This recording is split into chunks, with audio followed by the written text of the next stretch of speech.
ሄሎ ጤና ይስጥልን ወደ መሃል ሚዲያ ቤተሰብ እንዴት አላችሁ እንደምሰነበታችሁ እንደተለመደው የዕለቱን ዋና ሐሳቦች ይዤ ቀርብ ያለው ልትሰሙ ይገባል ያልኩትን ደግሞ አጫጭር መረጃዎችን በማስቀደም ነው የሚጀምረው ፕሮግራማችን ለብዙዎች እንዲደርስ እንደተለመደው ሼር በማድረግ ላይክ በማድረግ ተደራሽነቱን እንድታሰፉ በትልቅ አክብሮት እንጠይቃለን ሰብስክራይብ ሳታደርጉ ምታዩን ብዙ ሰዎች እንዳላችሁ ዩቲዩብ እየተናገረን ያለው ማየታችሁ ካልቀረ መመላለሳችሁ ካልቀረ ደግሞ ሰብስክራይብ አድርጋችሁ የደወል ምልክቱን ብትጫኑ የበለጠ ምን ለቃቸው የተለያዩ ፕሮግራሞች እንደተለቀቁ ይደርሳሉ ማለት ነው ይሄን እንደምታደርጉ መተማመን ወደ ዋና መረጃዎች የሚያስከደኝን መንገድ ልጀምር ወደ ዋናው ጉዳይ ከመግባት በፊት አንዳንድ መልእክቶች ደርሰውኛል ትላንትና የተናገርኩት ያስተላለፍኩት መልእክት እውነት አይደለም ጌታቸው ረዳም በእርግጠኝነት በአጭር ጊዜ መቀሌ እንገባለን አላለም ዋሽታሃል የሚሉ ብዙዎች ስጽፉ አይቻለው በተለይ ደግሞ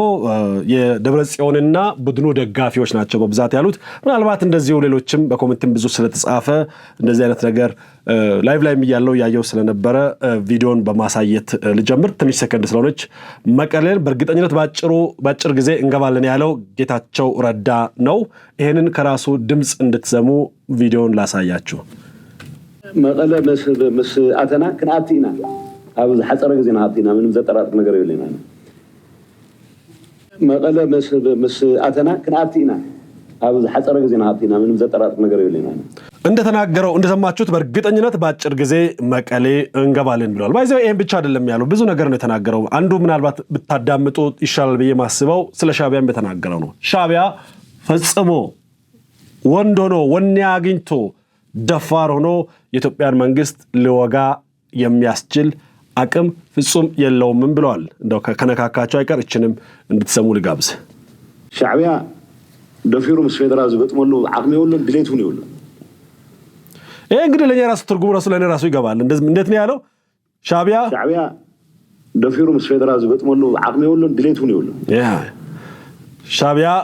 ሻዕቢያ ደፍሮ የኢትዮጵያን መንግስት ሊዋጋ የሚችልበት አቅም የለውም ብለዋል እንግዲህ ይሄንን እንደ ቅምሻ ከሰጠናችሁ ይበቃችኋል ወደ ዋናዎቹ የዕለቱ አጀንዳዎች ልሻገር ዛሬ ጠቅላይ ሚኒስትር ዶክተር አብይ አህመድ መልእክት አስተላልፈዋል እንግዲህ በየዕለቱ የሆነ ኢቨንት እየተገኙ መልእክት ማስተላለፋቸውን ቀጥለዋል አጭርና ግልጽ መልእክት ነው በማህበራዊ ትስስር ገጻቸው ያስተላለፉት እንዲህ ይላል የመረጃ ሉዓላዊነት ለፖሊሲ ነጻነት በተሰኘው ኢትዮጵያ በመረጃና በስታቲስቲክስ የሉዓላዊነት ጉዞ ያስመዘገበችውን ትልቅ ድል በተበሰረበት ሀገራዊ ጉባኤና ኤግዚቢሽን ላይ ተገኝቼ የተመለከትኩት የዘርፉ እምርታ እጅግ አስደሳች ሆኖ አግኝቼዋለሁ ይላሉ ጠቅላይ ሚኒስትሩ በዚህ በመረጃ የዚህ ዘመን ስትራቴጂካዊ ሀብትና ጠንካራ ሀገረ መንግስት የሚገነባበት ቁልፍ የሉዓላዊነት ምሰሶ ነው ያሉት የተዋሰ ወይ አሊያም በውጭ አካላት ላይ ጥገኛ የሆነ መረጃ ሀገራዊ መሻታችንን ማሳካት ስለማያስችል የፖሊሲ ሉዓላዊነታችንን ለማረጋገጥ የራስን መረጃ በራስ አቅም ማሰብሰብና መተንተን ወሳኝ ግብአት ነው ብለዋል ከሁሉ በላይ የመረጃ አሰባሰብና ትንታኔ ስራ በሀገር ልጆች ዕውቀትና ክህሎት ሲከወን ማየት ታላቅ ሀገራዊ ኩራት ነው ከዚህ በተጨማሪ የመረጃ ትኩረታችንን በቁጥር ከሚገልጹ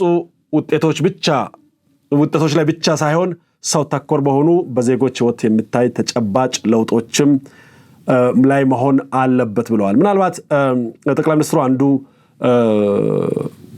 ፋሲኔት ናቸው ወይ በጣም ይወዳሉ የሚባሉት ከአይቲ ቀጥሎ መረጃ ላይ ነው መረጃ ላይ ያላቸው ሴንሲቲቪቲ ከፍ ያለ ነው ይሄንን በተመለከተ ብዙ ጊዜ ሲናገሩ ይደመጣሉ ምናልባት ለኛ በሚገባን ቋንቋ ምናልባት ለአንዳንዶቻችን በሚገባን ቋንቋ ላይሆን ይችላል ንግግሩ መረጃ የዘመኑ ትልቅ ሀብት ነው ያሉት ይሄንን እንደ በቀላል ለማስረዳት ያክል መረጃ በፊት በድሮ ጊዜ መሬት ነው ሀብት በመባል የሚታወቀው ምዳሰስ ምጨበጥ ነገር እንደ ወርቅ እንደ ቡና እንደ ነዳጅ እነዚህ ሀብት ናቸው ከነዚህ ውጪ ሀብት ብዙ አይታይም ነበር አሁንም ሀብት ናቸው ሀብት አይደለም ያልኩ አይደለም ግን ቁልፍ ሀብት አይደሉም አሁን ነዳጅ ቁልፍ የምትተማመኑበት ሀብት አይደለም ውሃ ቁልፍ የምትተማመኑበት ሀብት አይደለም የሚያልቅ ነው ወርቅ ቡና ሁሉም ነገር እንደዛ አይደለም አሁን ላይ የቴክኖሎጂ ዘመን ደግሞ ትልቁ ሀብት በመባል የሚታወቀው እንደውም ከኢንዱስትሪ ዘመን ወደ መረጃ ወደ ዘመን አይደል የመጣ ነው። መረጃ ነው። መረጃ ካለ ሀብት አለ ማለት ነው።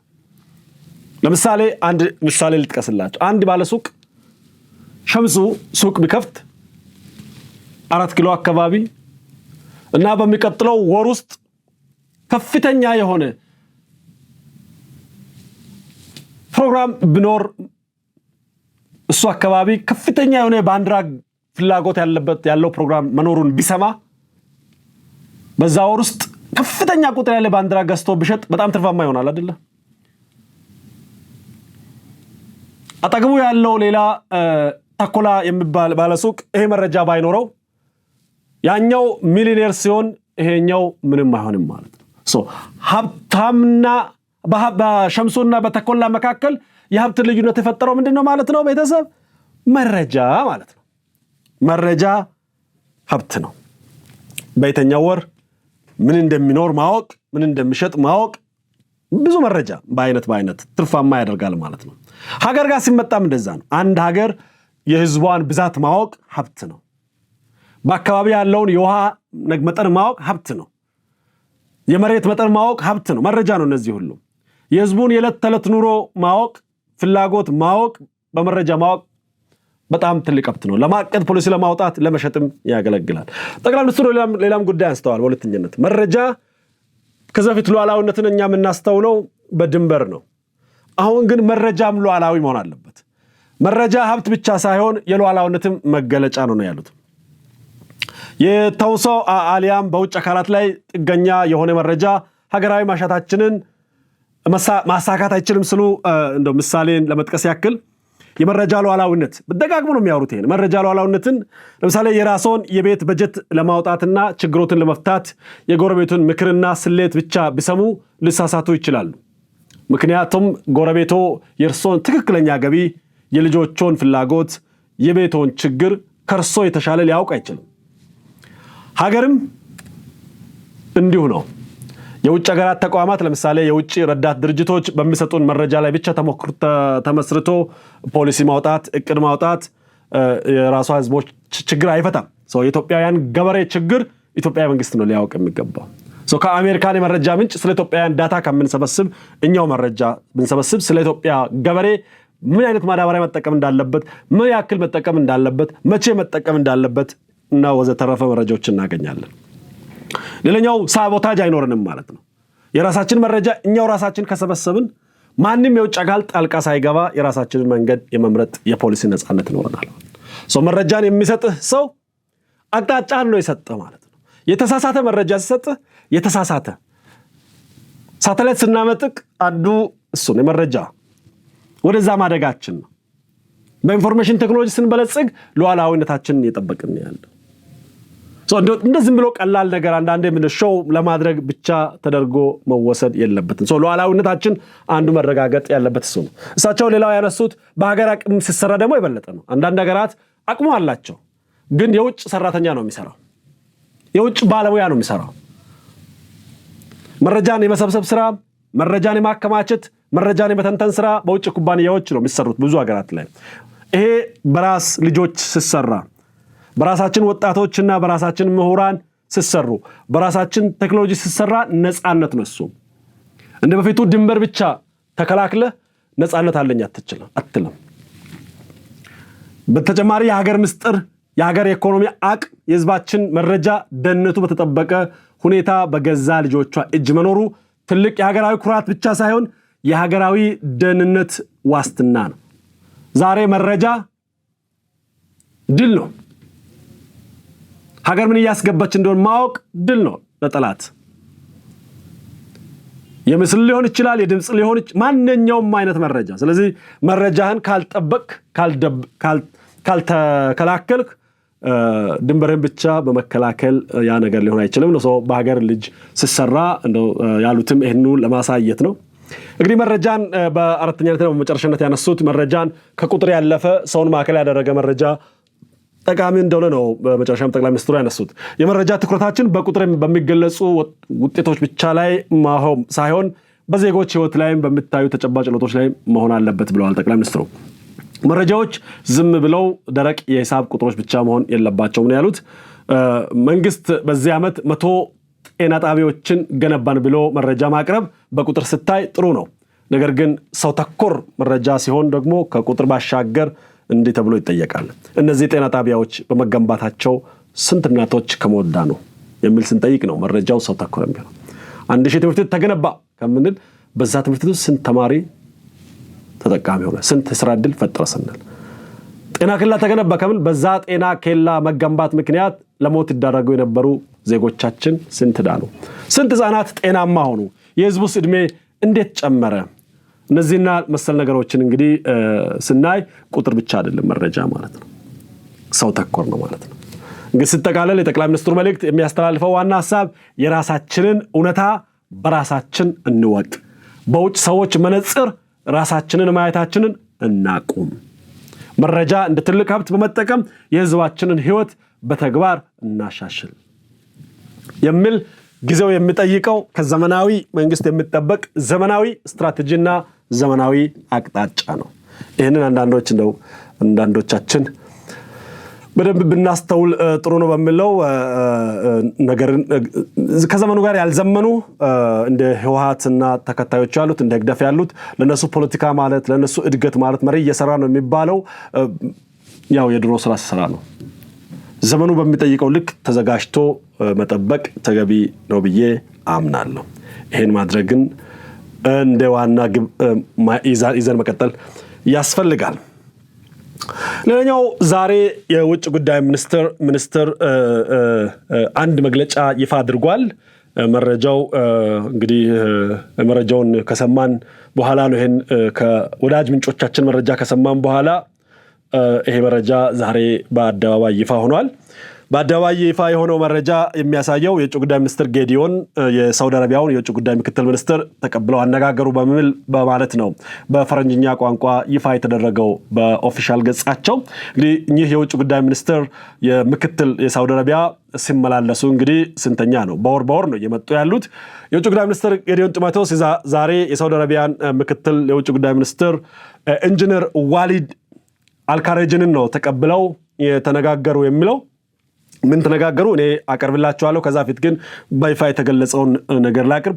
በሁለትዮሽ ግንኙነትና የጋራ ትኩረት በሚሹ ቀጠናዊ ጉዳዮች ላይ ተወያይተዋል።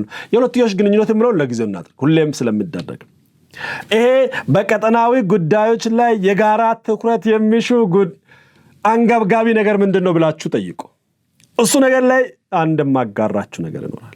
በውይይታቸው ወቅት የውጭ ጉዳይ ሚኒስትር ጌዲዮን ኢትዮጵያና ሳውዲ አረቢያ በዘላቂ የህዝብ ለህዝብ ትስስር ላይ የተመሰረተ ረጅም ጊዜ ታሪካዊ ግንኙነት እንዳላቸው ገልጸዋል። በሁለቱ ሀገራት መካከል ያለውን ጠንካራ ትስስር ከግምት ውስጥ በማስገባት በርካታ የጋራ ጠቀሜታ ባላቸው ጉዳዮች ላይ ተመሳሳይ አመለካከቶችን እንደሚጋሩም ጠቅሰዋል። ለሀገራቱ የጋራ ተጠቃሚነት ሲባል ግንኙነቱ የበለጠ መጠናከር እንደሚያስፈልግ ነው ያሰመሩበት ጌዲዮን። ሚኒስትሩ በሳውዲ አረቢያ የሚገኙ የኢትዮጵያውያን ዜጎች ደህንነትን መጠበቅና ለኢትዮጵያውያን ሰራተኞች ህጋዊ የስራ ዕድሎችን ማመቻቸትም ያለውን ጠቀሜታ አበክረው ገልጸዋል።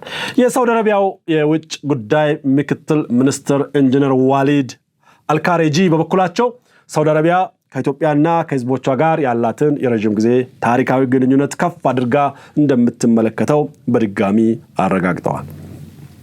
ህጋዊ የሰራተኛ ፍልሰት ለኢትዮጵያውያን ሰራተኞች ደህንነቱ የተጠበቀ የስራ ዕድል ለማረጋገጥ ወሳኝ መሆኑንም አመልክተዋል። ሁለቱም ወገኖች በቀጠናዊ የሰላምና የደህንነት ጉዳዮች ላይ ሐሳብ የተለዋወጡ ሲሆን በቀጠናው ለሚታዩ የተለያዩ ግጭቶች ፖለቲካዊ መፍትሄዎችን ለማምጣት ብቸኛው አማራጭ አዋጪ መንገድ ውይይት መሆኑንም አስምረውበታል። ዋናው ቁልፉ እዚህ ጋር ነው ያለው፣ ወርቁ እዚህ ጋር ነው ያለው። በቀጠናው የሰላምና የደህንነት ነው። እኛም የሰማነው መረጃ ከዚህ ጋር የተያያዘ ነው። በዚህ አጋጣሚ እኚህ የሽማግሌ ብለን እንውሰድ ወይም የሽማግሌ ተወካይ ሳውዲ አረቢያ እየተጫወተች ያለችው የማስታረቅ ሚና ነው፣ የማደራደር ሚና ነው። ወደፊት ይገለጽ አይገለጽ አናውቅም።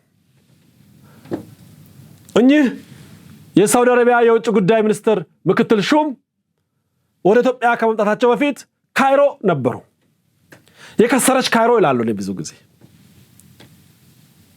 ካይሮ ከስራለች ብዬ ነው ማለት ነው ሱቋን የዘጋች በቃ በዱቤ ያለች ሀገር አድርጌ ነው የምወስደው ካይሮ ሁለቱም በዱቤ ነው ያለች ቀይ መስመር አስመራ እኛ ቀይ መስመሯን ጥሰን የከሰረች ናት ቀድሞ እዛ ሄደው ነው አንቺ ከስረሻል ብለው የመጡ ይመስለኛል ከስረሻል ብዙ ቀይ መስመር አስመረሽ ኢትዮጵያ የምትባል ሀገር እንደው ቀይ መስመሮችን ጥሳ ምንም አላረክሽም በአባይ ጉዳይ ተሰብረሻል ያሉ ይመስለኛል ሐቁ ስለሆነ ማለት ነው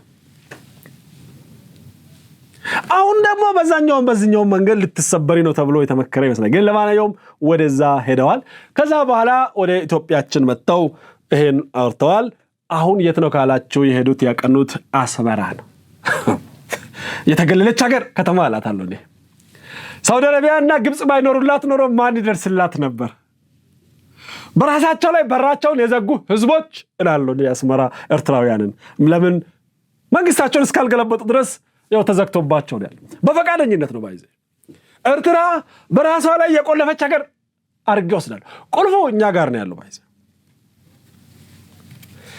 ኤርትራን የመክበትም ሆነ የመዝጋት አቅምና አቋም ያለው እኛ ጋር ነው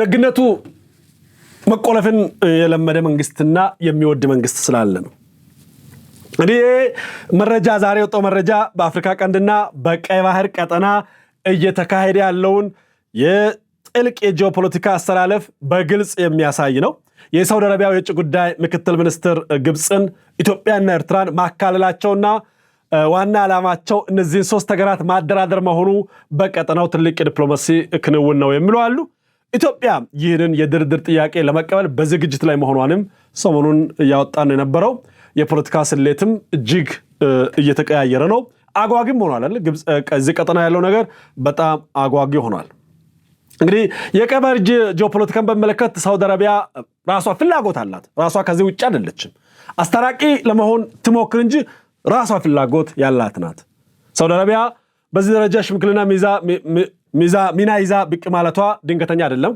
በተለይ ኢትዮጵያና ኤርትራን በማደራደር የጅዳው ስምምነት ይባላል እስካሁን ከዛ ያለፈም ራሷ የቀይ ባህር ደህንነት ይመለከታታል የሳውዲ አረቢያው ትልቁ ኢኮኖሚ እና የልማት እቅድ በተለይ ቪዥን 2030 በመባል የሚታወቀው የተሳካ እንደሆን የቀይ ባህር ቀጠና ሰላም መሆን ግድ ነው ይሄን ሳውዲ አረቢያ በደንብ የምትፈልገው ነገር ነው በኢትዮጵያና በኤርትራ እንዲሁም በግብጽ መካከል ሊፈጠር የሚችል ማንኛውም ፖለቲካዊም ይሁን ወታደራዊ ግጭት የቀይ ባህር ንግድ መስመር አደጋ ላይ ይጥለዋል ብላ ታምናለች ከ8 ዓመት በፊት ኢትዮጵያ ኮንሲደር አትደረግም ነበር በቀይ ባህር ቀጠና ወሳኝ ሀገር አልነበረችም በገዛ ፍላጎታችን በገዛ መሪዎቻችን ከዚህ ቀጠና ተገፍተን ነበር አሁን ግን ገና ባህር አክሰስ ሳናደርግ ማንም ኃይል በዓለም ላይ ስለ ቀይ ባህር ሰላምና ደህንነት ሲያስብ ኢትዮጵያን ማሰብ ግድ ሆኗል በምን በቃል ብቻ ማለት ነው ቀይ ባህር የኛ ነው ብለን ከተናገርንበት ቀን ጀምሮ በተለይ በፓርላማ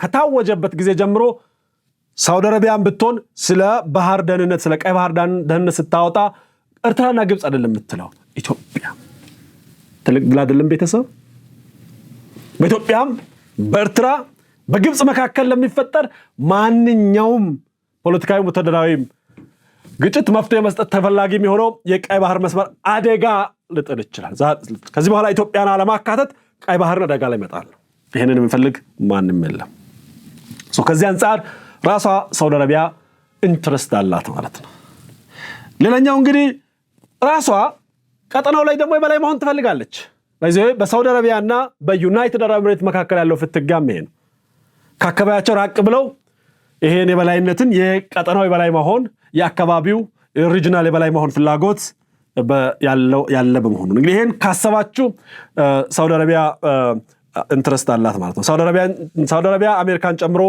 ከሌሎች ምዕራባውያን ሀገራት በተሻለ መልኩ በአካባቢ ላይ የራሷ የዲፕሎማሲ ተጽዕኖ ለማሳረፍና የተባበሩት አረብ ኤሚሬትስን ከፍ ያለ ተሳትፎ ለማመጣጠን ከተቻለ ደግሞ ለመቀነስ እየሰራች እንደሆነ እንግዲህ የአደባባይ ምስጢር ነው ሌላኛው የግብጽ የኢትዮጵያና የኤርትራም የሶስትዮሽ ፍጥጫ በግልጽ የታየበት ነው በዚህ ጉዟቸው ይህ የሽምግልና ጥረት በቀጥታ የሚያነጣጥረው በቅርቡ በተፈጠረው አዲስ የፖለቲካ አስተላለፍ ላይ እንደተመሰረተ መጠርጠር ከባድ ነገር መጠርጠር ተብሎ ሊወሰድ አይገባም። ቀላል ስለሆነ ግብፅና ኤርትራ እንግዲህ እኛ ባስነጠስን ቁጥር ይሰባሰባሉ። ኢትዮጵያ ውስጥ የሆነ ነገር ሲወራ ይተቃቀፋሉ። አንዳንዶች ቅርርብ ነው መቃረብ ነው ያሉ። ይሄ ከፍርሃት የመነጨ መተቃቀፍ መተሻሸት፣ ይሄ ምንድነው? ጋጣወጥ መተሻሸት ነው። ህገወጥ ጋጣወጥ መተሻሸት አድርጌ ነው እንግዲህ ግብፅና ኤርትራ በሶማሊያ ጉዳይም ይሁን በሌሎችም ቀጠና ጉዳዮች ላይ ወታደራዊ የደህንነት የምን መንገድ ማይሉት ነገር የለም። አንዳንዴ ደፋሮች ናቸው። ኢትዮጵያን እየከበብነው ነው ይላሉ። ይሄ እንደሱ አይነት ነገሮችም ያሳስባቸዋል። ብዙ ጊዜ ሳውዲ አረቢያዎችን የምር ይመስላቸዋል። የግድቡና የባህር በር ጉዳይም እንግዲህ አሳሳቢ ነው ለነሱ። የህዳሴ ጉዳይ እንግዲህ ለግብፅ ቁስል ሆነዋል፣ ጥልቅ ቁስል ሆነዋል። የኢትዮጵያ የባህር በር ፍላጎት አንዳንዴ ስትሮክ በሚመስል መልኩ በሶማሊላንድ በኩል ያፈነዳ ነው። ያኔ ቀጠናውን በጣም ነው ያወከው።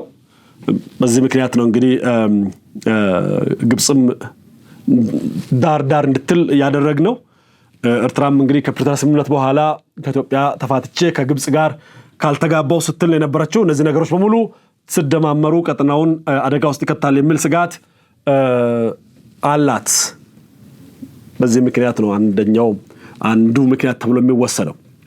እንግዲህ ሌላኛው ሳውዲ አረቢያን ወደዚህ ያመጣት ነገር የኢትዮጵያ አቋምና የዲፕሎማሲያችን ስሌት ነው።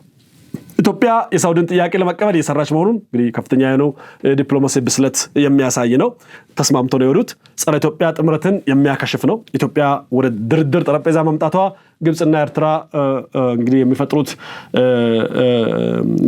ያላቻ ጋብቻ፣ ያልተቀደሰ ጋብቻ፣ የረከሰ ጋብቻ፣ እነዚህ የጥፋት ጥምረቶች እና ጽምዶች የምንላቸውን ለመቀነስና ለማስቀረትም ይጠቅመናል ማለት ነው። የኢኮኖሚያችንን የሚጨምር ነው። ያለ ጦርነት የምናገኘው ማንኛውም ብሔራዊ ጥቅሞቻችን ኢኮኖሚያችንን እንደጠቀመ ነው የሚቆጠረው። ለጦርነት የሚወጣው ገንዘብ ከዛ ሁሉ በላይ ደግሞ የህዝባችን ደህንነት፣ በጦርነት የምናገኘው ነገር በሙሉ በነፃ የሚገኝ አይደለም፣ ውድ ነገር ነው። በጠረጴዛ ዙሪያ ተደራድረን ተነጋግረን የምናገኝ ከሆነ የኢኮኖሚ ብቻ ሳይሆን የዜጎቻችን ደህንነትም ይጠበቃል ማለት ነው። ከፖለቲካ ባሻገር በመቶ ሺዎች የሚቆጠሩ ኢትዮጵያውያን በሳውዲ አረቢያ ደግሞ ይገኛሉ። ያንም ታሳቢ ማድረግ ያስፈልጋል። ከዚህች ሀገር ጋር የምናደርገው የምንፈጥረው ማንኛውም በጎ የሆነ ግንኙነት እዛ ያሉ ዜጎቻችንም ሰላም የሚጠብቅ ነው። በዚህም ውይይት አንዱ የተነሳው እሱ ነው። የሳውዲ ሽምግልና ጥያቄ መቀበል የኢኮኖሚ ትብብርን፣ ለምሳሌ ውጭ ምንዛሬን፣ ቀጥታ ኢንቨስትመንትን፣ የዜጎቻችን ደህንነት ለማስጠበቅም የመደራደሪያ አቅም ሆኖ ይፈጥርልናል። ችግርም ካለ ደግሞ ቀስ ብለን እስክንዘጋጅ፣ ጦርነትን በእኛ ጊዜ ነው መጀመሪያ ያለብን፣ በጠላት ጊዜ መጀመሪያ የለብንም። ምርጫው እስኪያልፍ፣ ክረምቱ እስኪያልፍ ደግሞ በድርድር ሰበብ ሽማግሌውን ማስቀመጥና ማሳረፍም ቀላል ነገር ተደርጎ አይወሰድም። ድርድርን መቀበል ማለት ሁሌም ቅድመ ሁኔታዎችን መቀበል ማለት አይደለም። ኢትዮጵያ ይህን መድረክ የራሷ የውስጥ ችግሮቿን እስከምታረጋጋ፣ ቀጠናዊ አቅሟን ደግሞ በዕለት እስክትገነባ፣ አሁን ሀገር ውስጥ ያሉትን እንደ ምክክር ኮሚሽን ያሉ እንደ ምርጫ ያሉ ጉዳዮችንም ወግ እስክታስይዝ ጊዜ ለመግዚያነትም ልትጠቀም የምትችልበት እድል ነው ያለው። እንግዲህ ይህ እርምጃ በአፍሪካ ቀንድ የፖለቲካ ትንታኔ ላይ ትልቅ ትኩረት የሚሰጥም ነው። አቅጣጫ ቀያሪም ክስተት ነው የሚሉ አሉ። የሳውዲ አረቢያ መግባት የግጭቱን አቅጣጫ ከሚሊተሪ ኮንፍሮንቴሽን ወደ ድርድር ይቀይረዋል ወይ የምናየው ነው የሚሆነው። አሁን በዋናነት እንግዲህ መታየት ያለበት የድርድሩ ማዕቀፍ ምን ይሆናል የሚለው ነው። ማን ምን ሰጥቶ ምን ይቀበላል የሚለው ነው። እንግዲህ የህዳሴ ግድብ ጉዳይ እንኳን በዚህ ብዙም የለም፣ አቁስለን ሰብረን አባረናታል ማለት ይቻላል። ከዛ ውጪ እንግዲህ ሌላ የተለየ ነገር አይኖርም። ከዚህ ጋር በተቃራቢ እንግዲህ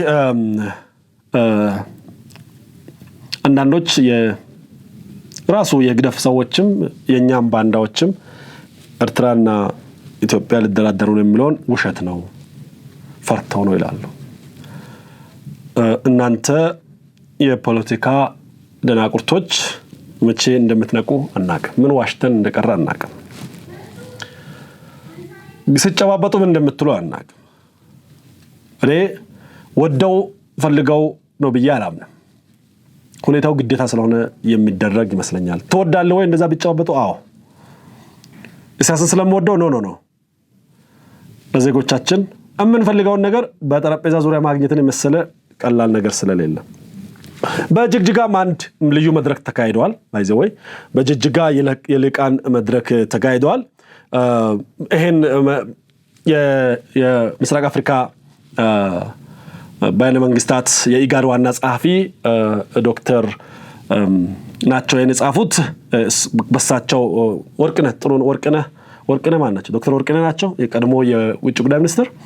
የአፍሪካ ቀንድ የራሱን ችግሮች በራሱ ለመፍታትና ወደ ሰላም መረጋጋትና የጋራ ብልጽግና የሚያመራው የራሱን መንገድ ለመገንባት የሚያስችል ጥበብ፣ ተቋማት፣ መንግስታት፣ ምሁራንና ዲፕሎማቶችና ህዝቦች አሏት ብለው ነው የሚጀምሩት ዶክተሩ። ዛሬ በጅግጅጋ ከተማ በአፍሪካ ቀንድ የሰላምና ደህንነት ጉዳዮች ላይ በተዘጋጀው የልህቃን የውይይት መድረክ ላይ ባደረኩት ንግግር የጋራ የነገ ዕጣ ፈንታችን ለመቅረጽ ጠለቅ ያለ ውይይት እንዲደረግ እና ቀጠናዊ ባለቤትነትም ዳግም እንዲረጋገጥ ጥሪ አቅርቤያለሁ ይላሉ። ዓለም አቀፋዊ መከፋፈልና የፖለቲካ አሰላለፍ ለውጦች እየሰፉ ባሉበት በዚህ ወቅት የአፍሪካ ቀንድ የራሱን ሰላምና የወደፊት ዕጣ ፈንታ ለማረጋገጥ በአንድነት መቆም፣ ግልጽ የሆነ የጋራ ድምፅ ማሰማትና በህብረት መንቀሳቀስ አለበት ይላሉ። እንግዲህ የምስራቅ አፍሪካ መሪ ናቸው። በጅግጅጋው የልሂቃን መድረክ ላይ የተናገሩት ነው።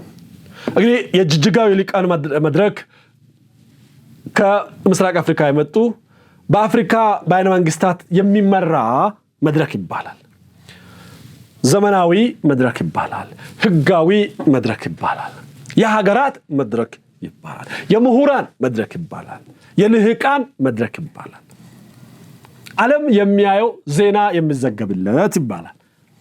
በተቃራኒው ሰሞኑን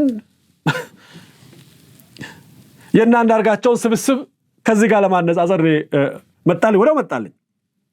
በጅግጅጋው የልሂቃን መድረክና በሱዳን የእነ አንዳርጋቸው ስብስብ መካከል ያለው ልዩነት እንግዲህ በጅግጅጋ የተካሄደው ሉዓላዊነትን መሰረት ያደረገ ነው። ተቃራኒው ደግሞ ለእናንተ ልዩነት ዋናዋን የመጀመሪያው ይሄ ቀጠናዊ ባለቤትነት ላይ የተመሰረተ ነው። ያ በተላላክነት ላይ የተመሰረተ ነው። የጅግጅጋው መድረክ የአፍሪካ ቀንድ ችግሮች በአፍሪካውያን ይፈቱ የሚል ነው። የውጭ ኃይሎች ግብጽ አይመለከትሽም የሚል ነው። በቀጠናው ላይ የሚያደርጉት ጣልቃ ገብነት አያስፈልግም ነው። ሀገራት ራሳቸውን አቅም በራሳቸው ምሁራን የራሳቸውን መፍትሄ በራሳቸው ጥበብ እንዲያደርጉ ያለመ ነው። የሱዳኑን የባለጌዎች ስብስብ ብያለን። የባንዳዎች ስብስብ ሙሉ በሙሉ የውጭ ኃይሎች የጥፋት አጀንዳ የተሸከመ ተሸካሚ ስብስብ ነው።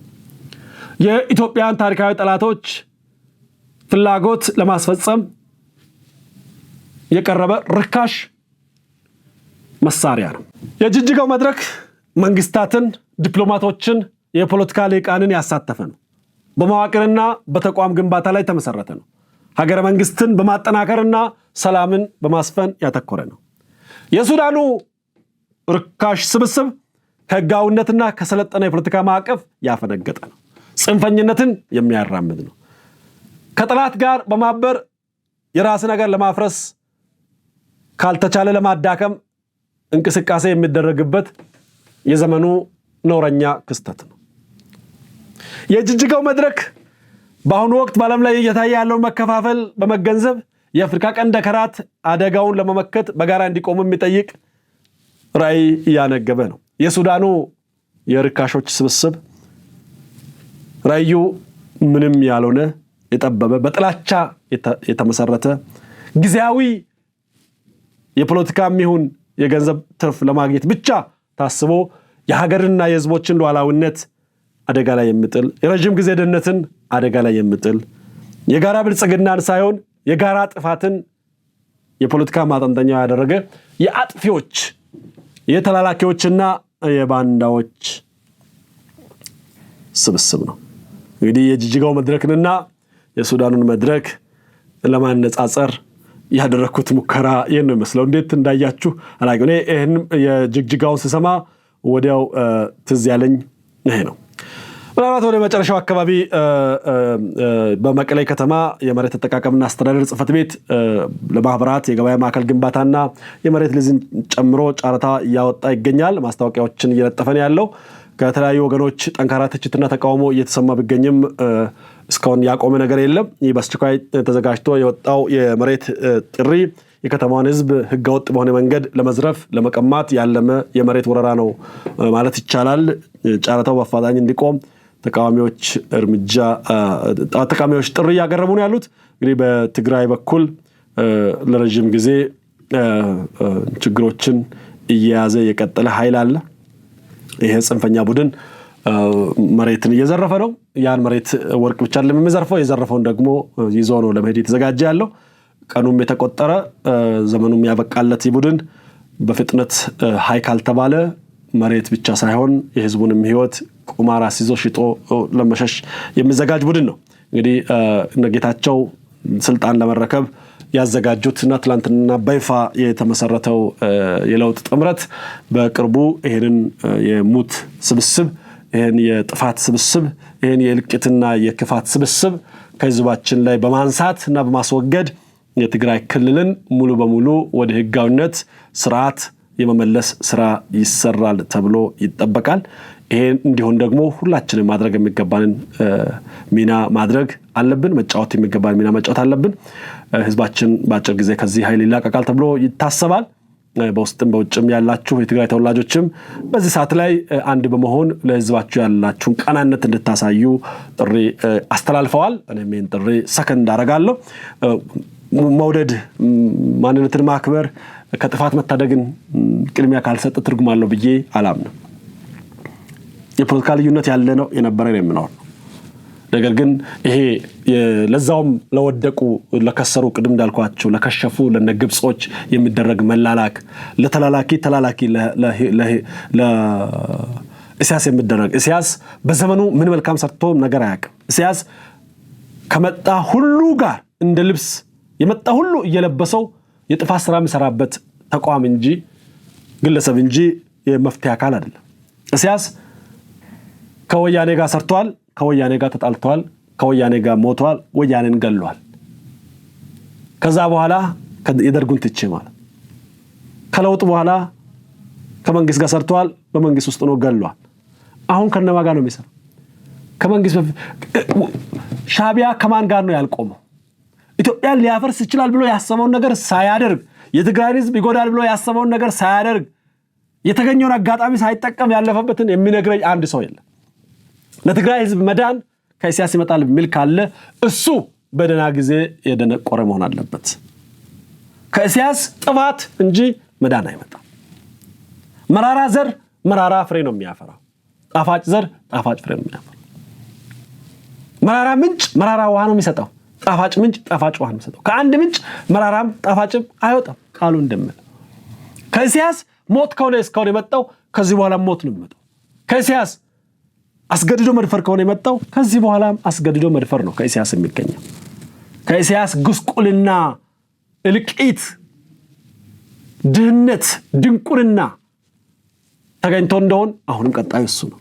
ኢሳያስ ለገዛ ህዝቦቹ የማይመች በጥፋት ተወልዶ በጥፋት ጎልምሶ በጥፋት አድጎ ከነጥፋቱ ለመሞት የተዘጋጀ በባከነ ሰዓት የሚኖር የክፍለ ዘመናችን የቀጠናው መርገምት ፍጥረት ነው ኢሳያስ አፈወርቂ የሚባል። ታሪክ ኢሳያስንና ሌጋሲውን ሲያስብ የቀንዱ መቅሰፍት አድርጎ ነው የሚያስበው። ለገዛ ወገኖቹ ለገዛ ቤተሰቦቹ መቅሰፍት የሆነ ነው። ጎረቤቶችን ሁሉ አንኳክቶ የረበሸና ሁሉም በር ዘግቶበት የተቀመጠ፣ በር በተከፈተ ቁጥር መጥቶ የሚገድል እንጂ የማያድን፣ አብራችሁ ስትሆኑ የሚሰርቅ እንጂ የማይሰጥ፣ እጁ ለዘረፋ ካልሆነ የማይሰደድ፣ ኪሱ ውስጥ የሰረቀውን ለማስገባት ካልሆነ ለማንም የማይሰጥ፣ የማይተርፍ፣ የገዛ ወታደሮቹን አከራይቶና ሽጦ ገንዘብ የሚቀበል፣ ለክፋቱ ድንበር የሌለው፣ ለጭካኔው ወሰን የሌለው ጭራቅ የሆነ መሪ ነው ኢሳያስ አፈወርቂ። ከኢሳያስ አፈወርቂ የሚገኝ በጎ ነገር የለም። ኢትዮጵያ ከሱ ጋር ስትስማማም ከዚህ ጭራቅ ጋር የተስማማች እንደሆነ አስባ ነው በጥንቃቄ መፈረም ያለባት። እኔ ኢትዮጵያ ከሱ ጋር ጠቅላይ ሚኒስትር ጋር ሲስማሙ ቶሎ ስለሚሞት ነው። ሰላምን መሸከም ስለማይችል ምናልባት በሰላም መፈራረማችን ቶሎ ያጠፋዋል ብዬ ስለማምን ነው። ቶሎ እንጠፋልኝ ያለ ደም እንድጠፋ ነው። ይሄ ደም ጠማው ደም ነው የሚያከሳው ሰውየው።